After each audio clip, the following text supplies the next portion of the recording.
So if you remember from last time, Garrow is dying. Here, sit down, said Horst, offering a chair. Eragon sank into it gratefully. Thank you! His hands were shaking slightly, so he clasped them in his laps.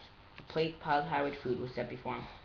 You don't have to eat, said Elaine, but it's there if you want. She returned to her cooking and said, as he picked up a fork. He could barely swallow a few bites.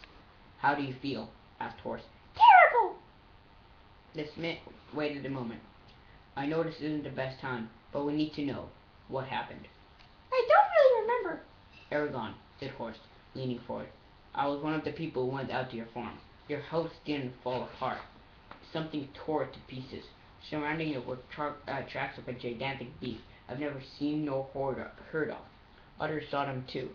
Now if there's a shade or a monster roaming around, we have to know. You're the only one who can tell us. Eragon knew he had to lie. When I left Carvajal, he counted up the time. 4 days ago, strangers in town asking about a stone. There were strangers in town asking about a stone like the one I found. He gestured at Chorus.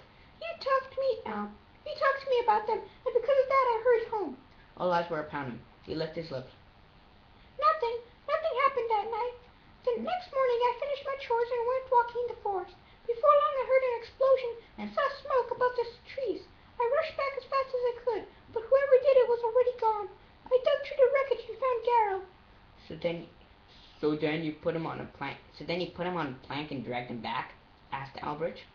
Yes, said Eragon. But before I left, I looked at the path to the road. There were 2 pairs of tracks on it, both of them men's. He dug into his pocket and pulled a scrap of black fabric.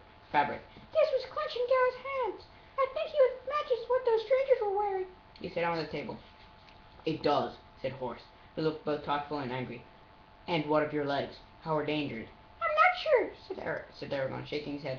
I think it happened when I dug Garrow out, but I don't know. It wasn't until the blood started dripping down my legs that I noticed it.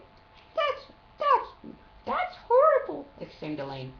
We should pursue those men, stated Albert hotly.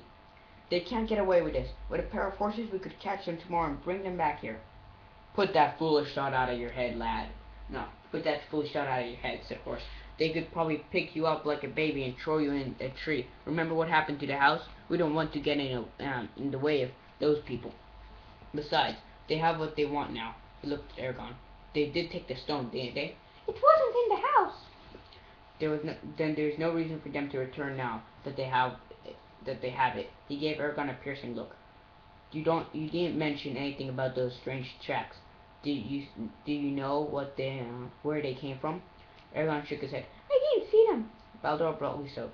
I don't like this. Too much of this reeks of wizardry. Who are those men? Are they shades? Why did they want the stone? And how could they have destroyed the house except with dark powers? You may be right, father. The stone might be all they wanted, but I think we will see them again. Silence followed his words. Something had been overlooked, though Eragon was not sure what. Then it struck him. With a sinking heart, he voiced his suspicion. Roran doesn't know, does he? How could I have forgotten him? Horst shook his head. He and Dempton left a little while after you. Unless they ran into some difficulty on the road, they've been in Terransport for a couple of days now. We were going to send a message, but the weather was too cold yesterday and the day before. Baldur and I were about to leave when you woke up, offered Albrecht. Horst ran a hand through his beard. Go on, both of you. I'll help you saddle the horses. Baldur turned to Eragon. I'll break it to him gently, he promised, and then followed Horst and Albrecht out of the house. Eragon remained at the table, his eyes focused on a knot in the wood. Every excruciating detail was clear to him. The twisting grain, an asymmetrical bump, 3 little ridges with a fleck of color, all the atoms and the electrons and the photons and all the quarks and everything else and the Higgs boson. No, it's just the color. The knot was filled with endless detail. The closer he looked, the more he saw. He searched for answers in it, but if there were any, they eluded him. Okay, so this piece of wood that's in the table is going to give him the answer to all his problems. That's the third thing you should remember. After madness being a plant and rocks being alive, living stones are alive, right? A faint call broke through his pounding thoughts. It sounded like yelling from outside. He ignored it. Let someone else deal with it. Several minutes later, he heard it again, louder than before. Angrily, he blocked it out.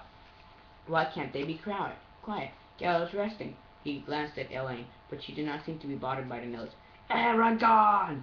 The roar was so strong he almost fell out of the chair. He peered around in alarm, but nothing had changed. He suddenly realized the shouts had been inside his head. Saphira? He asked anxiously. There was a pause. Yes, stone ears. Relief seeped into him. Where are you? She sent him an image of a small clump of trees. I tried to contact you many times, but you were beyond reach. I was sick, but I'm better now. Why couldn't I sense you earlier? After 2 nights of waiting, hunger bested me. I had to hunt. Did you catch anything? A young buck. He was wise enough to guard against the predator of land, but not those of the sky. When I first caught him in my jaws, he kicked vigorously and tried to escape. I was stronger though, and when defeat became unavoidable, he gave up and died. Does Garrow also fight the inevitable? I don't know, he told her the particulars, then said, it'll be a long time, if ever, before we can go home.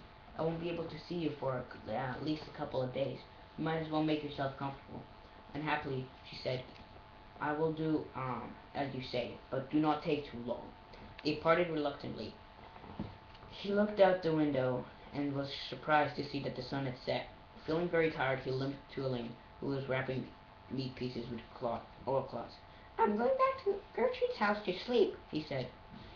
She finished the packages and asked, why don't you stay with us? You'll be closer to your uncle and Gertrude can have her bed back. See? He could have just stayed at the door. Do you have enough room? He asked, wavering. Of course. She whipped her hands. Come with me. I'll get everything ready. She escorted him upstairs into an empty room. He sat on the edge of the bed. Do you need anything else? She asked. He shook his head. In that case, I'll be downstairs. Call me if you need help. He listened as she descended downstairs. Then he opened the door and slipped down the hallway to Garrow's room.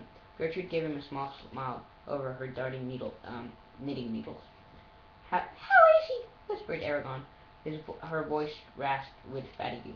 He's weak, but the fever's gone down a little, and some of the burns look better.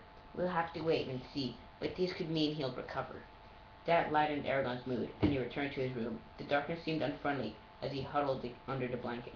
Eventually he fell asleep, healing the wounds his body and soul had suffered. That's the end of this chapter. Next time, we'll have a very short chapter about the madness of life. I can't wait.